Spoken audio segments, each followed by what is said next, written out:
જય ચેહરમાં, જય સદીમાં, જય ગોગા મહારાજ. ચેહરધામ ભરૂચ ચેનલમાં મારા દરેક વ્યુઅર્સનું હાર્દિક સ્વાગત છે. અને ચેહરધામ ભરૂચ ચેનલની અંદર અવનવા વિડીયો લઈ જ્યારે તમારી સામે આવતો હું. અને આજનો મારો વિષય અને આજનો મારો વિડીયો કે કોઈની માતા વળગે તો કેટલા દિવસે ખબર પડે. આ વિષય ગંભીર વિષય છે. ઘણા બધાને આ બાબતમાં જાણકારી હોતી નથી. આ વિષય પર જ્યારે વિડીયો અને આ વિષય પર જ્યારે તમારી સામે વાત રજૂ કરવાનો હોઉં ત્યારે જે કંઈ મારી જાણકારી છે એ જાણકારી તમારા સુધી શેર કરવાની છે. એક ભાઈની કોમેન્ટ પ્લસ વોટ્સઅપમાં વારંવાર મેસેજ કે માતા વળગે તો કેટલા સમયે ખબર પડે. કોઈ ભુવાજીની જ કોમેન્ટ છે. આ વિડીયો થકી મેં એમને કીધું કે હું વિડીયો થકી તમને આ કોમેન્ટનો જવાબ 100% આપીશ. મહેશભાઈ, તમને જણાવું કે કોઈની માતા વળગે તો કેવી રીતે ખબર પડે અને કેટલા સમયે ખબર પડે. પ્રથમ વાત, જગદંબા જોગમાયા શક્તિ કોઈ દિવસ કોઈને વળગતી નથી. જે કંઈક વળગે છે એ તમારું કર્મ વળગે છે. જે કંઈ નડે છે એ તમારું કર્મ નડે છે. માતા કોઈ દિવસ કોઈને વળગતી નથી. હા, આ જોગમાયા જગદંબા ન્યાય લેવા જરૂર જાય છે. જ્યારે ન્યાયની વાત આવે તો માતા રાજામાંથી રાંક બનાવી દે, પણ એનો ન્યાય લીધા વગર પાછી વળતી નથી. ચેહરધામ ભરૂચ ચેનલની અંદર જ્યારે હું યુટ્યુબના માધ્યમથી આપણી સમક્ષ વિષય લઈને આવતો હોઉં ત્યારે કઈક વિષય પર વિચારી અને દરેક પ્રશ્ન કોઈ સામે કરે તો જવાબ હોય તો જ હું બોલતો હોઉં છું. એના સિવાય કોઈ દિવસ મેં ચર્ચા કરી નથી. તો કોઈની માતા વળગે તો કેટલા દિવસે ખબર પડે. તો સૌ પ્રથમ આ વિષય પર ગંભીરતાથી વાત કરતા હોય કે કોઈની માતા વળગે તો ત્રીજી પેઢીએ ખબર પડે.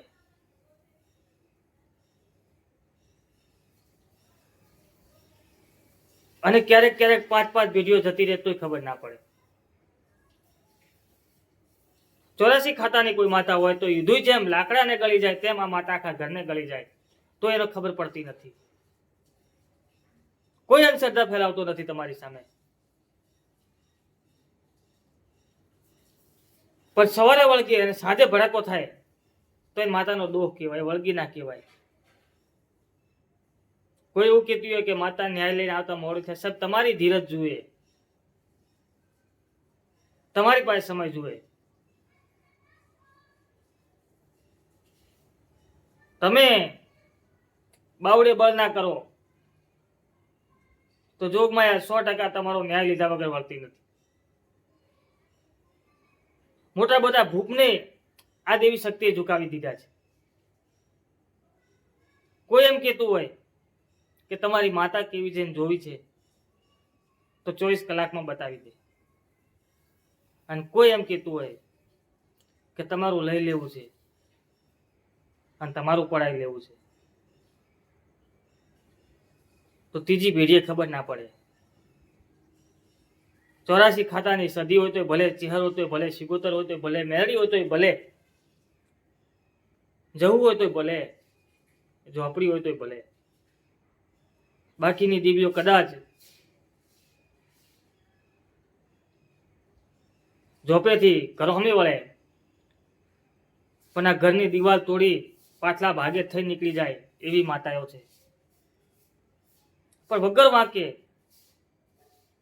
આજ દિન સુધી કોઈ એવો દાખલો નહીં કે કોઈની માતા વગર વાંકે કોઈને વળગી હોય અને એનો ન્યાય લેવા ગઈ હોય. એટલે માતા અન્યાયમાં કોઈ દિવસ ચાલતી નથી.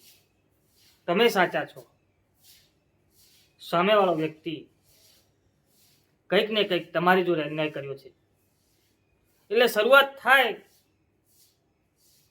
દેવની રાજરમત, માતા વળગે તો શું થાય એ બી તમને આજ જણાવી દઉં કે ઘરની શરૂઆત થાય પહેલામાં પહેલી કોઈનું દેવ તમને વળગે અથવા કોઈની માતા તમારી ઘરે ઢળે સૌ પ્રથમ ઘરની અંદર તમારી પેઢીએ પુનાઈ ઓછી થઈ જાય. કોઈની માતા તમારા ઘરમાં વળે એટલે તમારી પેઢીએ પુનાઈ ઓછી થઈ જાય. ફર્સ્ટ પોઈન્ટ દેવગતિનો. આજ સુધી તમે આ પોઈન્ટ કોઈ દિવસ કોઈ ગોએ તમને નહીં કીધું હોય. કોઈની માતા, હજી ત્રીજી વખત કહું છું કે કોઈની માતા તમને વળગે એટલે તમારા ઘરની પેઢીની પુનાઈ ઓછી થઈ જાય. જે દિવસે તમારી પેઢીએ વર્ષોથી જે પૂન થતું હતું અને પૂનમાં એ પુનાઈમાં ફરક પડી જાય, પુનાઈમાં તમારો હાથ પાછો પડી જાય, પુનાઈમાં તમારું કર્તવ્ય પાછું પડી જાય, એ દિવસે સમજી લેવાનું કે કંઈક ને કંઈક કોકની માતા અથવા કોકની બદદુઆ તમને વળગી ગઈ છે. અને આ પુનાઈ પાછી પડે વિષય સમજવા જેવો છે. કદાચ કેટલા મગજમાં બેસે કેટલા નહીં બેસે. કોઈની માતા વળગે એટલે તમારા પેઢીની પુનાઈ પાછી પડે, પુનાઈ પાછી પડે એટલે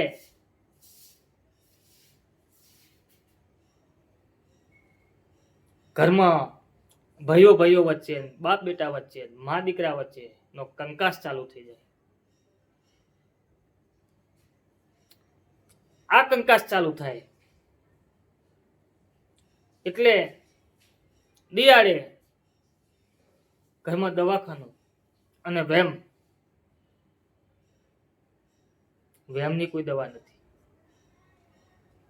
એકબીજા પ્રત્યેનો ભાવ ઓછો થઈ જાય અને આ એકબીજા પ્રત્યેનો ભાવ ઓછો થાય એટલે ઘરમાં ક્લેશ અને ક્લેશ વધે ઘરની અંદર, અને ક્લેશ વધતાની સાથે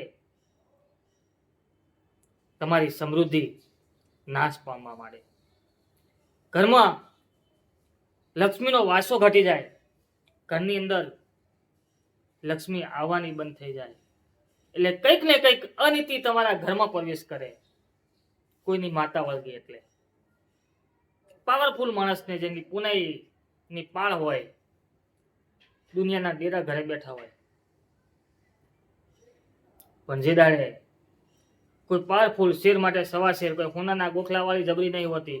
કોઈક દિવસ બે ઈટોની ડીલે બેહનારી પણ બહુ પાવરફુલ હોય છે. અને આવી પાવરફુલ માતા તમારા ઘરમાં વળે એટલે આ લક્ષણોના ચાલુ થઈ જાય. ક્લેશ, કંકાસ અને લક્ષ્મીનો નાશ થાય. ધીરે ધીરે ધીરે ધીરે ધીરે ધીરે જેમ લાકડાને ઈધું વળગે,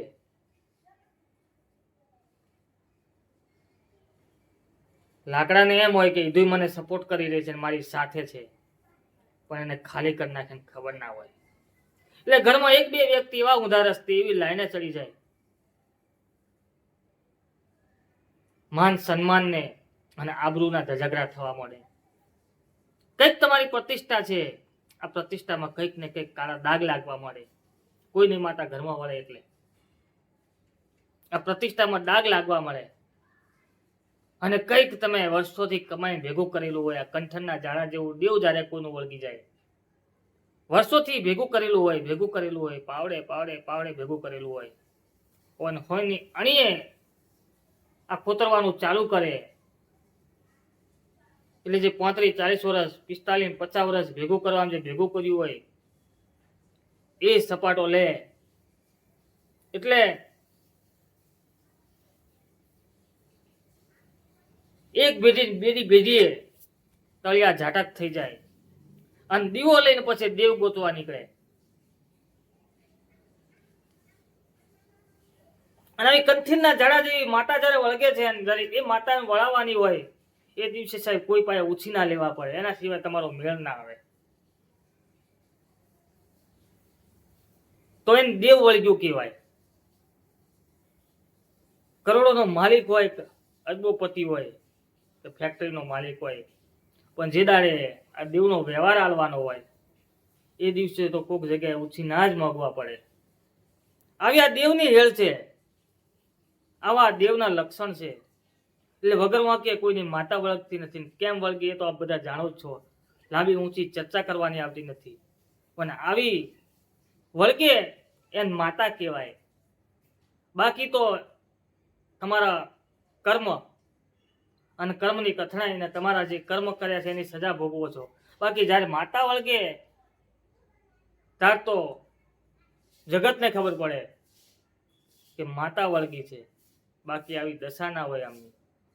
એટલે આવી આ માતાઓની વાતો છે, આવી આ દેવી શક્તિની વાતો છે.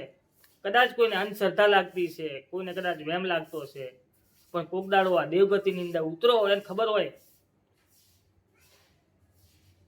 જેને મળી છે એને ખબર હોય, જેને પૂજી છે એને ખબર હોય. બાકી દેવની સાચી ઓળખાણ તો સમય આવે ખબર પડે, બાકી ખબર પડતી નહીં. તો જય ચેહરમાં, જય સદીમાં, જય ગોગા મહારાજ. કોઈની માતા વળગી હોય કેવી રીતે ખબર પડે કે કોઈની માતા વળગી હોય? તો આવી રીતે ખબર પડે. આ વિડીયો તમને ગમ્યો હોય તો શેર કરજો, સબસ્ક્રાઈબ કરજો અને 100% વિડીયોની કોમેન્ટ જરૂર કરજો. જ્યાં જ્યાંથી વિડીયો જોઈ રહ્યા છે તમારા સુધી પહોંચે છે, વિચારો કેવા લાગે છે. કદાચ મારી કોઈ નાની મોટી ભૂલ થઈ હોય તો તમે સલાહ સૂચન પણ કરી શકો છો. તો જય ચેહરમાં, જય સદીમાં, જય ગોગા મહારાજ, જય મા ચેહર, જય મા હિંગળાજ.